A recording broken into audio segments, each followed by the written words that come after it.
The cost of your inaction is very high. You have to ask yourself, who do I want to be this year?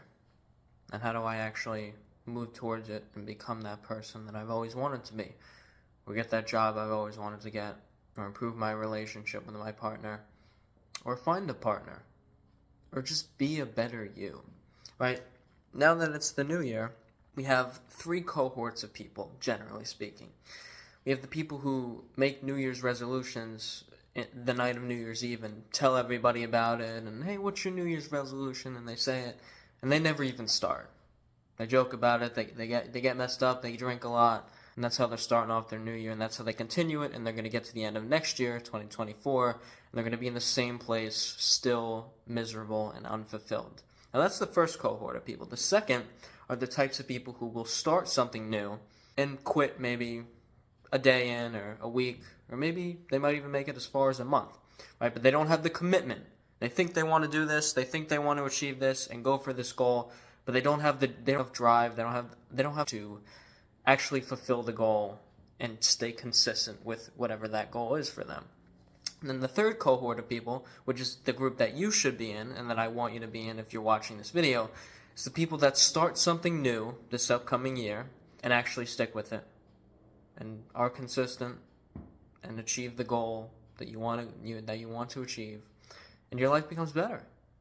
Right? Because that's why I put out videos to help people help themselves and become the best version of yourself. So, point is, now to start these goals, it really isn't that difficult. Now, it's not difficult to start, but it is, right? Because when you're making any sort of change, whether it's big or small, it's hard to actually put your foot down and just start. But I'll tell you, once you're able to just start, let's say a common New Year's resolution is getting in the gym for the first time or getting back into it, right?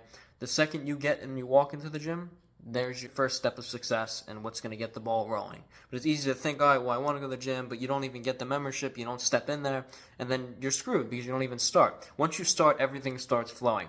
Before I had my YouTube channel now and my own podcast that I run, I had one with a buddy of mine in high school, right? It ran about 10 episodes. We did it once in a while. It took us around a year and a half, 2 years to actually start the podcast. We would always sit there with each other and, over the summer and talk to people about it. Hey, we want to start a podcast. Hey, we should do this. Hey, we should talk about this stuff. We should interview these types of people. We should ask these questions. We talk about it all the time and start planning things out in our mind, but we never actually did anything. It took us almost 2 years to actually start. Right, and I would always ask myself, well, what would have happened if we started earlier? We could have had so many more episodes, gained more knowledge, talked to more people, asked great questions, but we didn't. Thankfully, we did eventually start it, and then, we ended up going to a little bit of different life paths, so we separated the podcast, and now I started my own within the past year and a half. But we could have not started it at all, right? And that idea, whenever I think about it, haunts me. I've wanted to start a podcast for a while, and we eventually did, but it took a long time. But what if we never started it? What if I never started my podcast? What if I never started my YouTube channel? Where would I be in life right now? And this is how you have to think about it, although sometimes it can be scary to think about it this way, right? Because you're thinking to yourself, well, I'm not taking any action. This inaction in my life is making me miserable and unfulfilled. I have to do something about it, but it takes work to do something about it, right? It takes time, it takes effort, it takes energy throughout your days, right? It doesn't just happen in one day. There's no overnight success type bullshit with this. It takes practice and incorporation and new habits, new mindsets, developing a growth mindset day in and day out, morning, afternoon, night. Now, this is what turns a lot of people off, right? Our brains are wired for comfort. We're comfortable with the life we have now, even if the life sucks. Our brain is so comfortable just being there and not having to try anything new, so we stay there, right? But of course, the problem with this is we don't grow, we stay unhappy. And so, my message to you today is if you are able to take that first step and get in the gym for the first time, or finally decide to go and talk to the opposite sex, or try and improve your relationships with people, or try and change the viewpoint that you have on the world and the way you view yourself, leveling up your confidence, your life, your finances, your reality, If you can do this, if you can take that first step, life gets tremendously better. Doesn't get perfect. I'm not sure if life will ever get perfect, but it gets much better. And so your cost of inaction is your sanity. When you don't take action, when you continue to sit in your head year after year thinking, oh, I want to be this person, who does that person look like and what do they do on an everyday basis? Research it. Find people who have achieved what you want to achieve and who you want to be and study them. Maybe they can even mentor you depending on who they are.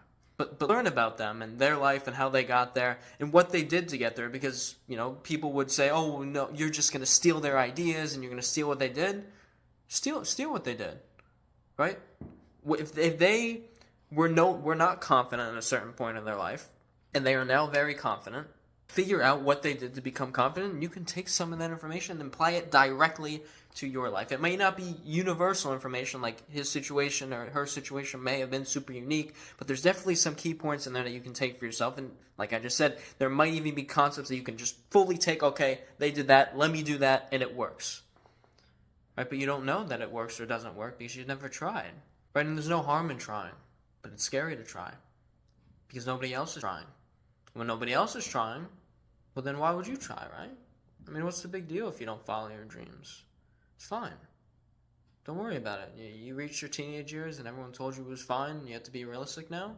You can't try and do that thing that you always wanted to do. So many people have said that to you that you've given up on your dream. Now, deep down, I know you haven't.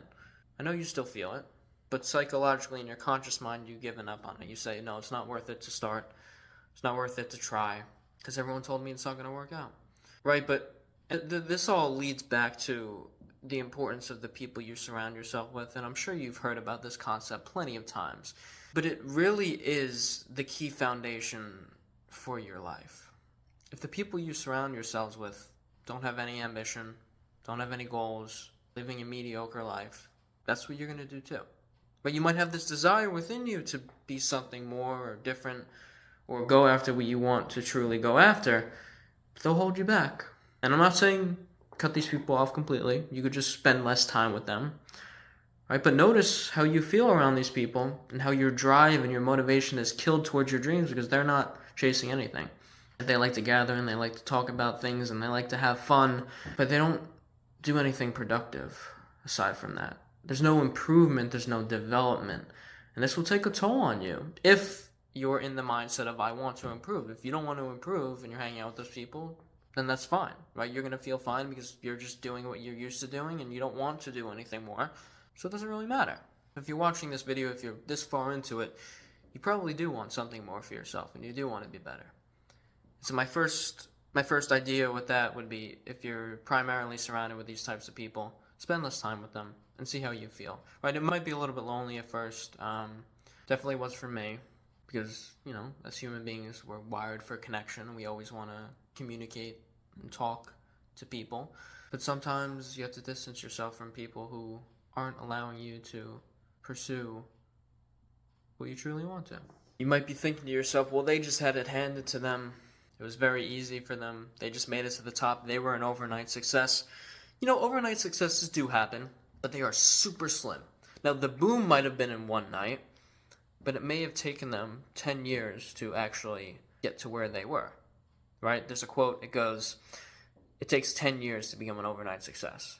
Right? And you don't see the 10 years of work that people do. It's like any billionaire that you see nowadays, of course there's some of them that had their money handed down to them by their, parents or relatives, but majority of people built it, right? And this took time. This didn't happen in a day. It didn't happen in a year. It may not have happened in 5 years. You might have to do 10 years of work and see your goal this year may be very big. What you need to do is just break it down to the smallest possible level and figure out just what you have to do on a daily basis to get, people like to call it the 1% rule, just getting 1% better even every day. It may even be less than 1%, right?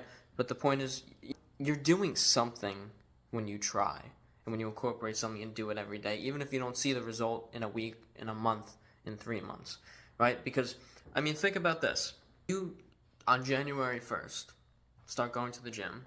You go every day, until December 31st at the end of the year, you're only going for, let's say, an hour a day. An hour isn't a lot of time every day, right? When you get to the end of that year and you compare yourself to the person who went for a week in the gym and then stopped, obviously there's going to be a difference, right? That this is common knowledge. And you're going to be so much farther along. But the point is, it doesn't take that much. It doesn't take that much to be great nowadays because everybody else isn't. I don't mean that in a way to put people down. My point with that is that there's very few people nowadays who are actually willing to commit to something and go all in on that goal and do what they have to do to get to it. Right? And this all comes down to a reflection of you, of do you really want this bad enough? Right? Everybody who's going in the gym on January 1st and doesn't actually get past a week doing it, or the people who think about going into the gym on January 1st and don't actually do it at all, the difference between you and them is that you have the courage and the capability and the momentum and the strive and the mental fortitude to actually go after that goal and achieve what you want to achieve. Right? And this sets you apart from most people. If you live in the United States, you walk anywhere you go in public, you're most likely going to see more overweight people than you do people in shape. Right? And so when you're in shape, people respect that. And they may not say it to you, but they pick up on it. If you're one of 10 people in a 100-person crowd that's actually in decent shape, people notice that, right? And people respect you for that. Same goes for you going towards any goal. People respect other people who are their lives, right? And see, respect is interesting because people can respect you and still talk shit about you. For example, there's a lot of scenarios where you might be talking about your goals or something you're working towards, and it seems like somebody else is a little bit offended or they're not showing you the positivity or support that you think they would be. And it doesn't necessarily mean they don't respect you. It might just be that you're reminding them of what they wish they were doing because you're doing it. Right? And so this is a very concept because what we could so easily do is ask somebody who's doing a little bit better than us in a certain area questions. Hey, how did you get here? How's your progress going? What are you doing? How do I get to start? Right? You just ask informative, curious questions so that maybe they can get to where you are and on the track, right? But what's easier is to lay back and, feel a little bit offended about what you're going towards, and then when you guys go home and you're not hanging out anymore, they'll go call up their friend and they'll talk to them and be like, you hear John's doing this, and then he's what they're saying is basically saying is he's making progress in this. I can't believe he's doing this. He's kind of an ass anyway. I mean, who cares, right? This is make sure that this year you're taking the steps that you need to take to reach the person that you want to become. I'll see you there.